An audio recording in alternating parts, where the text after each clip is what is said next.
Alright, so Positive Day Gilivers, this is Dr. Gigi Disunga from My Can Change Project. Magandang umaga sa lahat ng Gilivers natin. And this is the first time po tayo mapanood sa YouTube channel. Thank you very much. Please subscribe, click mo na po yan, Dr. Gigi Disunga. And sa lahat mag gusto magpa-coach sa atin, online or personal, and if you want to advertise, start or improve your business, and you need business consultant, message ka lang 0939-5254311 or sa aking FB page, Dr. Gigi Disunga. Alright, so ngayon ay alis tayo. Bago tayo malis, nag-daily devotion, daily motivation vlog na tayo, and one more vlog. Papunta tayo ng Bulacan. So, sa lahat ng mga taga Bulacan, Santa Maria, Bulacan tayo every Monday and Thursday. Sa mga gusto magpa-coach, personal coaching, available tayo. Meron tayong 3 hours na free time dyan. Half day lang po kasi tayo dyan every Monday and Thursday. Salamat sa Aquinas The Scholar Academy for hiring me for being part of your school as marketing consultant. Okay? Alright, so what's destroying your business? Okay? Sa lahat may mga negosyo, baka hindi mo napapansin, something is destroying your business. Something ay inahadlangan yung pagtaas ng profit.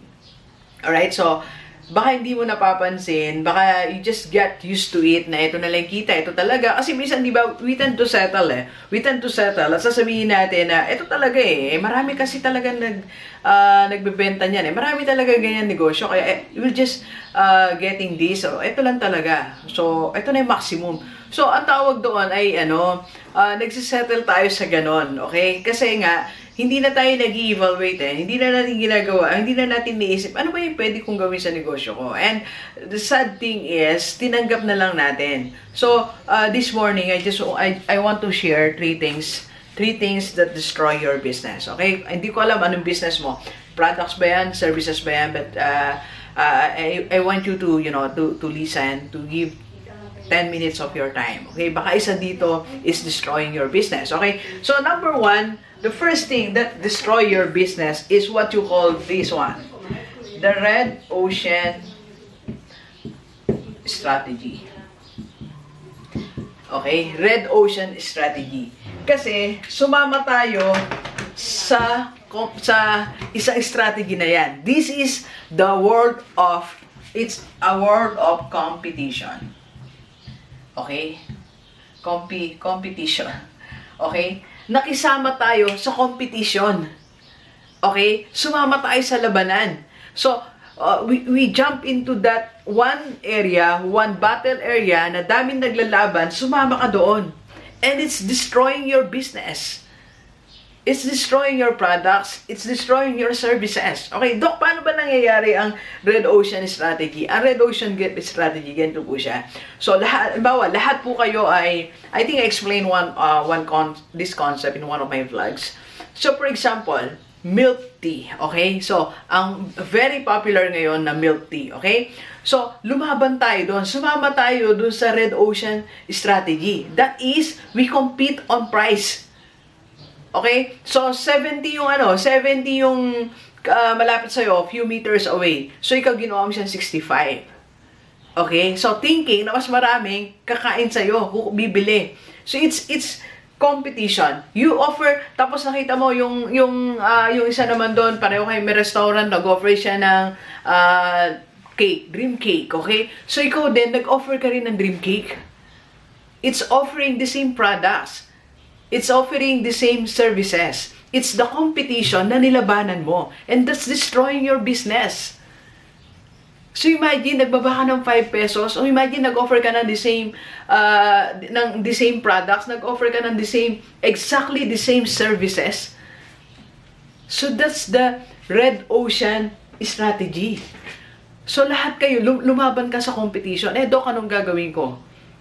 Ang gagawin mo ganito, it's not the Red Ocean Strategy. It's the Blue Ocean Strategy. So, punta ka sa Blue Ocean Strategy. Ang Blue Ocean Strategy, ito yung binabanggit natin na marami nang nag-discuss, is you are living o tinatalikuran mo, iwanan mo yung competition.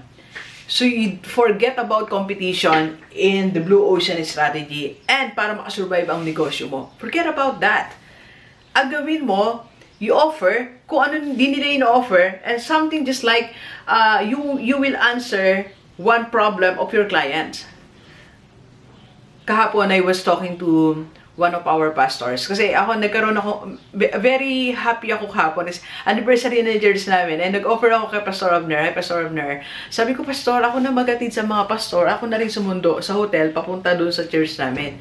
So, tinignan ako ni Pastor. Siguro sabi niya, kaya ba talaga nito? Delikado kasi mga guests namin galing US eh. 3 pastor tsaka isang young people. Sabi niya siguro, pagkakatiwala ako ba kay Doc G sa pagdadrive niya? So, sabi ko, sila Pastor, kasi I want to do it as a, I want to serve them. So, pinagbigyan naman ako ni Pastor. Sinundo ko sila sa Crown Royal Hotel. Dinala ko po sila sa Orani. Nagkukwentuhan kami nung isa. Sabi niya, bago siya naging pastor, naging marketing consultant siya ng isang school. Marketing consultant ng isang school. Sabi ko, oh, that's great. That's great. Sabi ko kasi, it's one of my work now, sabi ko, na marketing consultant din ng isang school. Okay, so tinanong ko siya, sabi niya, sabi ko, how did you do that? So, bukod dun, di ba ordinary yun, enroll ka lang, enroll lang. Tapos meron siyang ginagawang iba. Ay, hindi ko sasabihin kasi strategy ko to dun sa school. Pero meron siyang ginagawang kakaiba. Merong isa silang ginagawa that help the students hanggang sa future nila, nakikita nila kung anong klase magiging buhay. Ay, hindi ko po sasabihin, hire niyo po muna ako as marketing consultant. Di ba? So that's getting away with Red Ocean strategy. Papunta tayo sa Blue Ocean strategy na ikaw lang may offer. Sabi ko nga dito sa, nag-offer na, kaya sabi ko dito sa may-ari ng school, sabi ko ma'am, ngayon, dapat twice a week lang ako, pero nag-usap kami para mas matutukan natin yung marketing area nila. So, something like that. So, you get away with Red Ocean strategy. Umalis ka sa competition, mag-offer ka ng di na-offer nung kasama mo. And lately, eventually, i-offer niya rin yan eh. At least nauna ka. Okay? And then, isunod mo tong second. Okay? Pag kasi naipag-compete ka, it will kill. It will destroy your business. Okay? So, second, kasunod nun, why, what's destroying your business is this one. Traditional setup. Diba?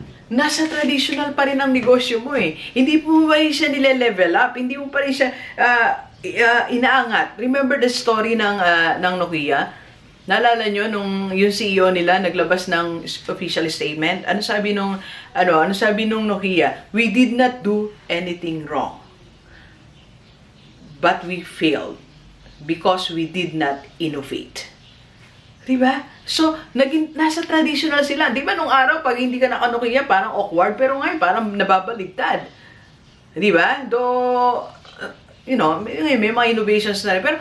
Pero something, may nangyari, diba? Then, ano sabi ng Samsung? Ano sabi ng Samsung? Sumagot siya after a few months eh.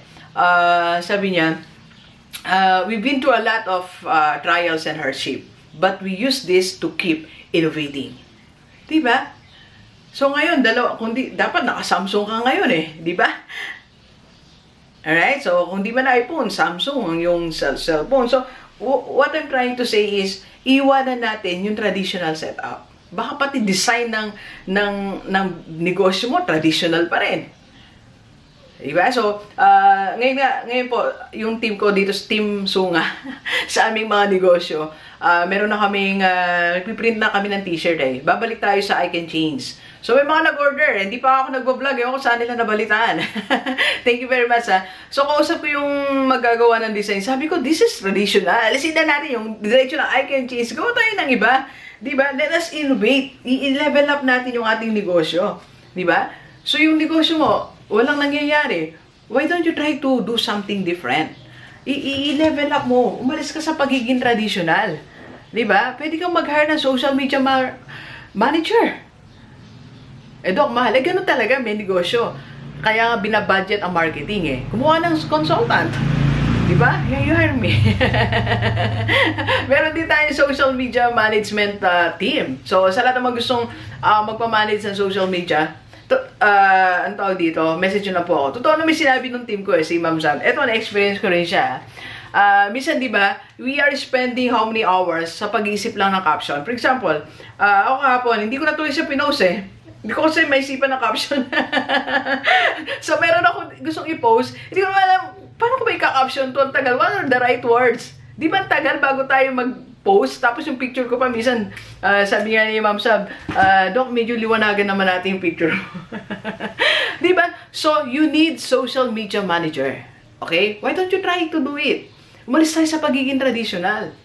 Baka hanggang ngayon, wala ka pa rin, wala pa rin FB page, wala pa rin yung FB account mo, hindi man nila alam na meron ka palang ganyan negosyo. Di ba? You level up your business. Di ba? You level up your products.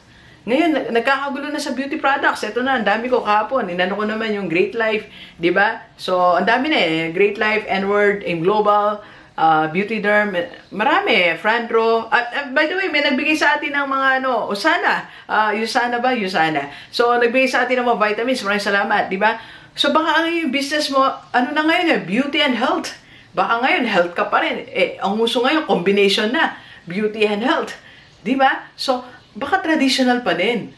Iangat mo ng konti ang yung negosyo. This traditional thing is destroying your business. Okay? And last thing that destroy your business is you have personal issues na hindi na solve.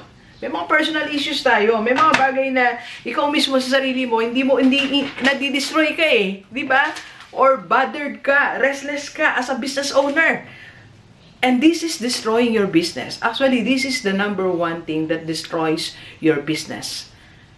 Yung mga personal issues, ikaw as the owner, ikaw as the manager, yan nagdi-destroy ng business mo. When you are restless, when you are not focused, when you have other agenda in life, pag may sinasama mo ng bisyo, sinasamahan mo ng mga mali ang negosyo mo, personal issue, this will destroy your business. Di ba? Alam mo, may mga nagpapakote sa akin, Dok, anong gagawin ko? Kasi magsimula ako ng ganito, alam mo, sabi ko sa kanila, mag-focus ka ng 6 months, 3 to 6 months. Ayan lang yung sikasuyin mo. Ayan lang. Wala mo nang iba. Sabi ko, wag kang, baka kasi nag-start ka ngayon, tapos nag-start ka pa ngayon, Hindi eh. Alam nyo ngayon, sabi ko, may t-shirt printing na kami. Sa lahat ng gustong mag-reseller ng aking I Can Change shirt, tsaka statement shirts, message lang kayo. So, bago ko sinimulan yan, nung pa sinasabi ng mga kapatid ko, sabi ko, palaguin muna natin si overrun. Bago tayo bumalik. Kasi ginagawa na namin before eh. Sabi ko, mag-focus muna tayo, overrun muna tayo. Ngayon, 6 months na kami, 7 months. So, okay, time na. So, binigyan ko silang pambili. Sabi, bilhin na tayo sa Angeles ng printer. So, tapos ngayon, meron pa kami nasa pipeline, car wash. So sabi ko, sige, mag-take off muna yung ating mag-take off muna ating t-shirt printer or t-shirt printing business. Then, in 6 months, hanap tayo ng pwesto. Actually, naghanap na kami, mag-car wash tayo. So, mag-focus ka muna. Because too many businesses, that will destroy all your businesses. Di ba? Bukod doon sa personal issues mo. Kasi ang dami mong ang dami mong iniisip. So, 6 months. You give yourself 6 months. Okay? So, next na personal issues, and you are spending your money sa maraming bagay. Di ba? Kasi wala kang focus eh. Sinabay mo pa yung travel, sinabay mo pa yung pamimili. Hindi muna. Dito ka muna sa negosyo mo simulan. Personal issues. Di ba? Ang dami mo iniintindi, ang dami mo naasikaso na hindi naman related sa negosyo mo. Alright? So, personal issues can destroy your business. Alright? Okay, so 3 things that destroy your business. So, number 1, the red ocean strategy. Gawin natin siyang blue ocean strategy. Second, traditional setup. I-level up, baguhin ang design, baguhin ang marketing, di ba? Mag-hire tayo ng mga tao na tutulong sa atin. And third, personal issues. Settle mo yung sarili mo as a business owner. Settle mo yung sarili mo, di ba?